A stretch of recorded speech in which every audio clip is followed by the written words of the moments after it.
Dr. Shugart, thank you for taking the time to talk with me today. It's wonderful to be here at Valencia.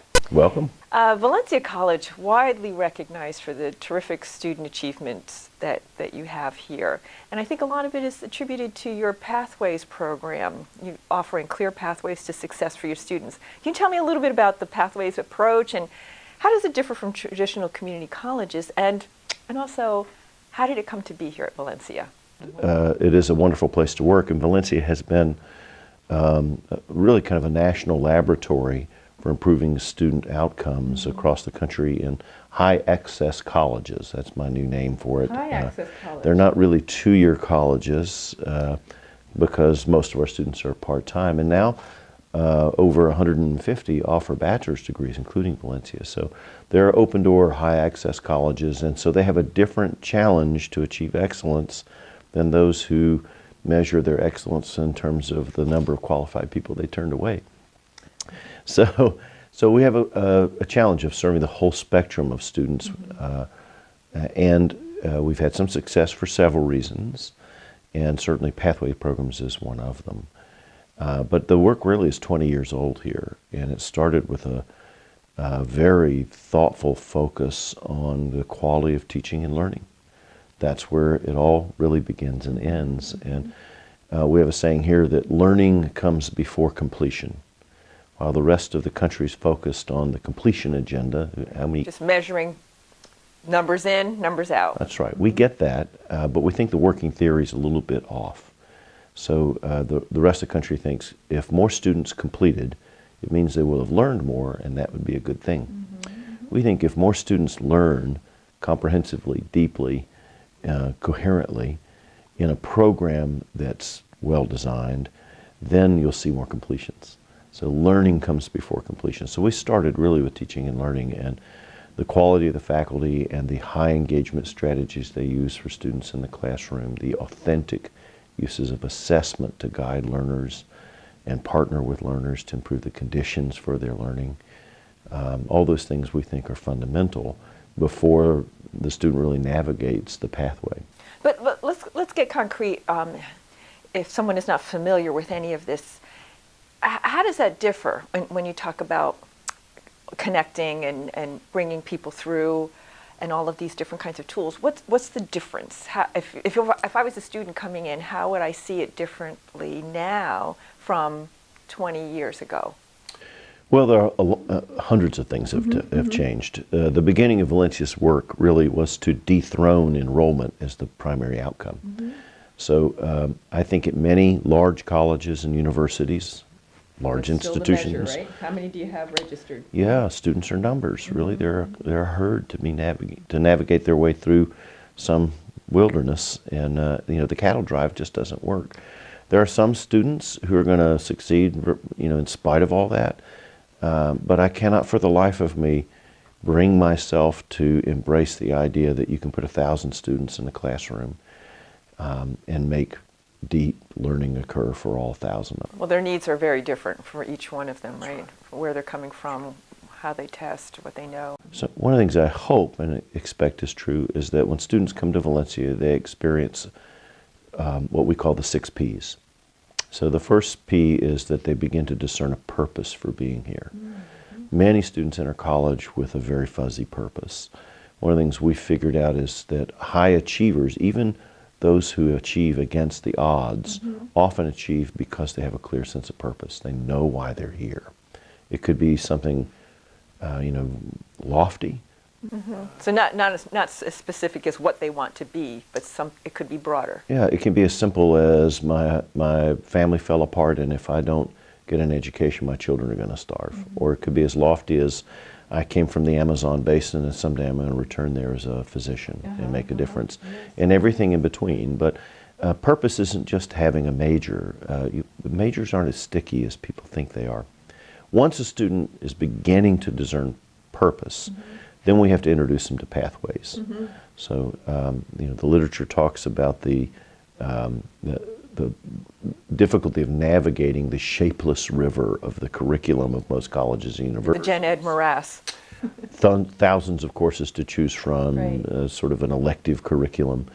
we've moved in the direction of defining pretty clearly what the pathway is for each of the outcomes the students are after. Now, we've done that for many years with career-oriented programs, the associative science programs, but most community colleges hadn't done that with their AA degrees.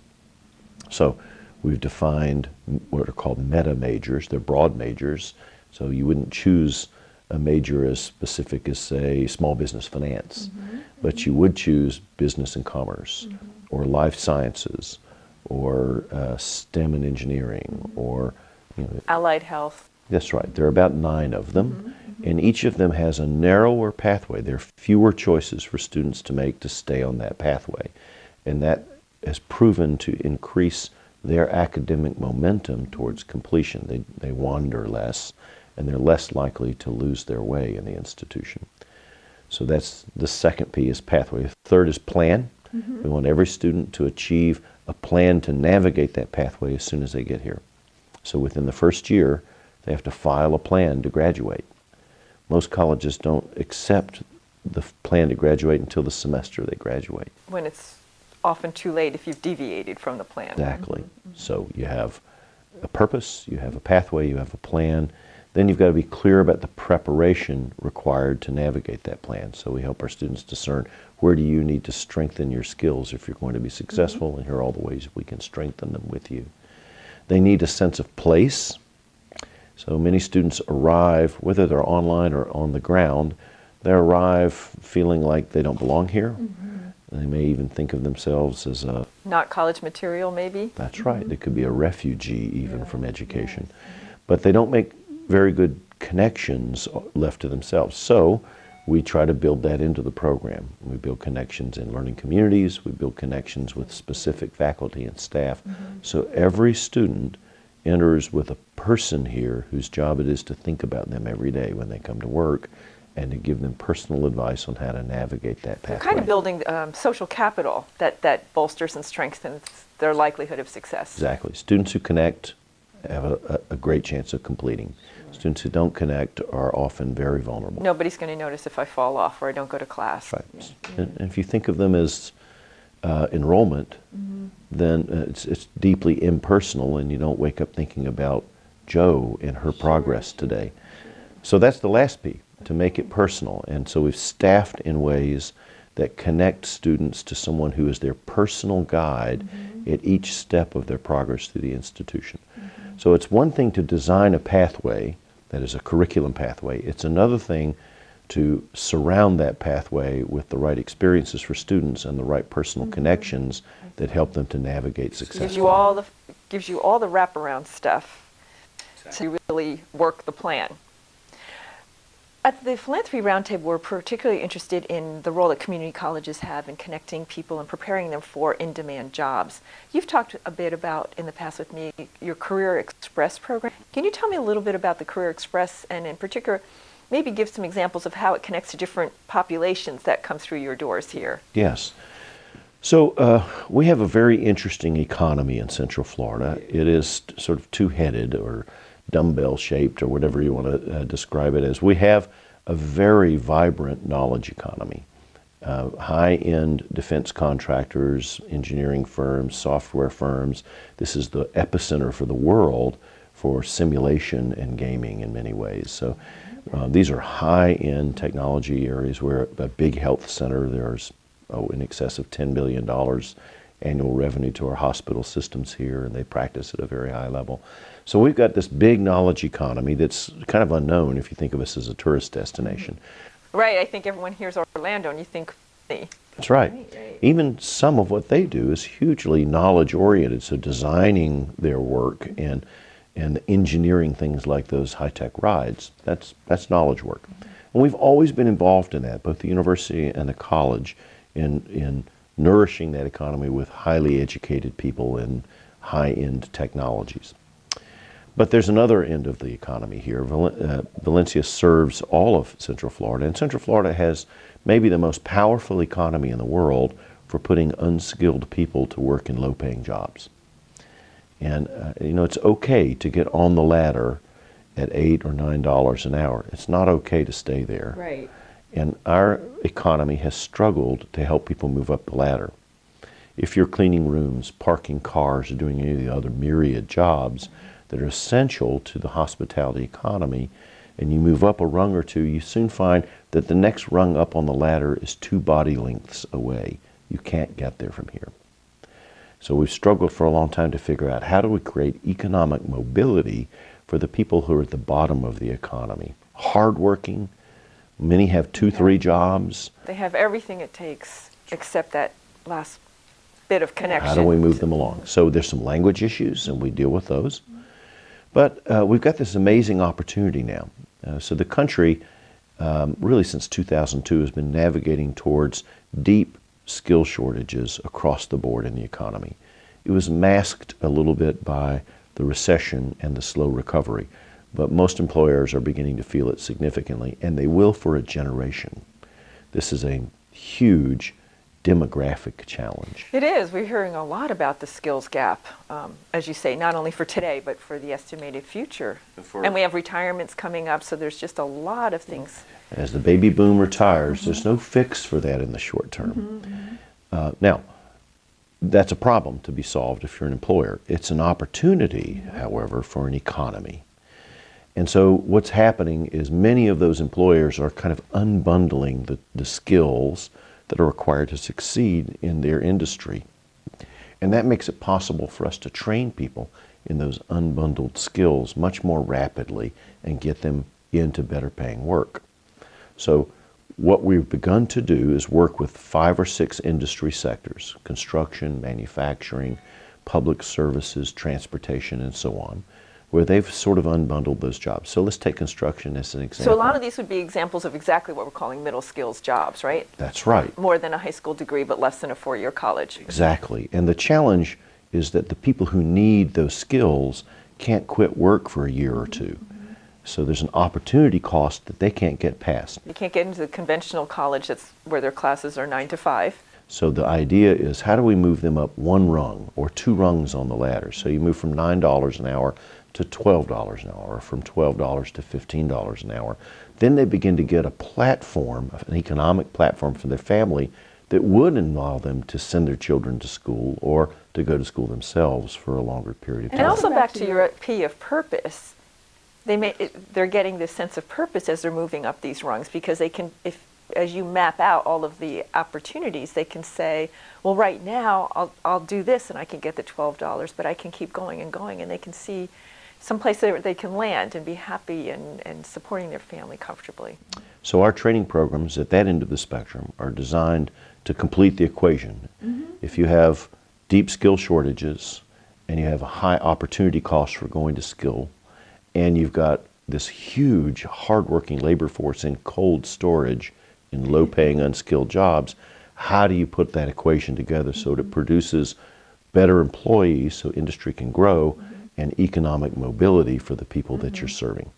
And that's exactly what we've been able to do. So these are industry certifications that are short in duration, as short as 3 to 5 weeks, that lead to $2, $3, $4 an hour improvement in earnings and almost immediate employment. So we have 11 of those certifications in manufacturing and metalworking. We have, we've imagined 20 or 30. We've built out so far 2 or 3 in construction. So an example in construction would be concrete finisher. We were just talking about the highways here. We have billions of dollars of horizontal construction going on in Central Florida, that is rebuilding the highways and bridges. People have to finish that concrete. These are the guys who float the concrete and smooth it and so on. It's a skill. It can be learned in a matter of 4 or 5 weeks. When we teach that skill in a shortage economy, those people get jobs almost immediately. I could name dozens of those kinds of occupations just in construction that are dying for workers. So welding is full to the brim. All the concrete finishing stuff is full to the brim. Anything involves installation of anything, flooring, windows, roofing, all those things are full to the brim. We can move thousands, we think, in short-term training from being a burden to being contributors in the economy. So right now, the person who acquires your skills and does a good job, They get employment almost there are immediately. more jobs than Yes. students. Yes. That's a nice ratio, right? Yes, A nice we just situation for you. started our second construction class at the county jail. These are people who will either be employed or be casing your neighborhood, and they're getting jobs. And we know the statistics on that. If without a job, the recidivism is so high. So you're really solving a lot of problems. It's more than the employment problem. What's non-traditional about this is that it's compressed into short periods of time. It leads to industry certification, so it's all designed with the employers in the room, and it's aimed at the bottom of the market, not the top of the market. Let me ask you a final question. Of course, we're interested in philanthropy, coming from the Roundtable. What would you most like donors to know about the students who come through your doors? And what are some of the best ways that donors can help those students in your work, help them achieve greater success in work and education and life? I would say 2 or 3 things about that. One is financial aid is a massive industry. Valencia serves about 70,000 students a year. We will distribute $150 million in federal financial aid dollars. So thinking just in terms of scholarships for traditional students and traditional programs probably doesn't leverage philanthropy very much. I'm glad you said that. Okay. Now, we're happy to do them, and for many, I've endowed scholarships in my parents' name. It's a nice thing to do, but it's probably strategically doesn't have as much lift as some other things philanthropy can do for us and does do. So here are some other things that are really helpful. Okay, Okay? ready. One is funding partnerships. So there are lots of things that we shouldn't do alone. We should be connecting the institutions in our community to act in concert to solve problems. So that often means both governmental agencies like a public college and NGOs like Boys and Girls Clubs or the YMCA or Goodwill. There are many of them. And when you fund the leverage that you build out of those partnerships, you're funding something that isn't going to exist without that help. And it lasts beyond that one person that a scholarship reaches. Yes, it does. So look for partnerships and figure how to invest in long-term, durable partnerships. You're really focused on P's here, aren't you? Yeah, that's interesting how that works out. The second area is non-traditional educational approaches. So what we just described as quick skilling doesn't earn college credit, and so it's not able to be funded. The tuitions aren't able to be funded from traditional financial aid resources. That's right. So if you're interested in helping students directly, you might want to focus your philanthropy on those who are going through non-traditional programs, short-term training programs that lead to employment, for example. Employers often contribute to that.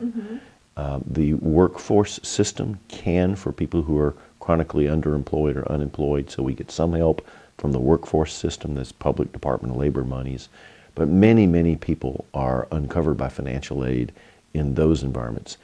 And when a family moves from $9 an hour to $15 an hour, it changes the trajectory of the entire family. Yes. I'm glad you mentioned that in particular, because I have actually seen donor conversations or read about donor conversations to say, make sure you only fund for credit degree earning things. And this is an important point. It's a market base of a lot of different options. And because the student body is so diverse, not one size fits all. Exactly. And your point about how the credit bearing things have different kinds of financial aid options and the non-credit doesn't. So that's a great. Industry certificates it's about the credential, and the credential has to have meaning in the marketplace. So I would be reluctant to fund continuing education without a credential at the end of it. But an industry-oriented training program for underemployed people that leads to a credential that the industry recognizes, that's the key there. That's solid, I think. Excellent. Well, thank you very much. Those are fantastic tips for donors, and I applaud you on all of the work that you're doing at Valencia, and I'm very grateful that you took the time to share some of your secrets to success. Thank you. Thank you, Dr. It's a Shugart. privilege to be partnered with the Philanthropy Roundtable. Thank you.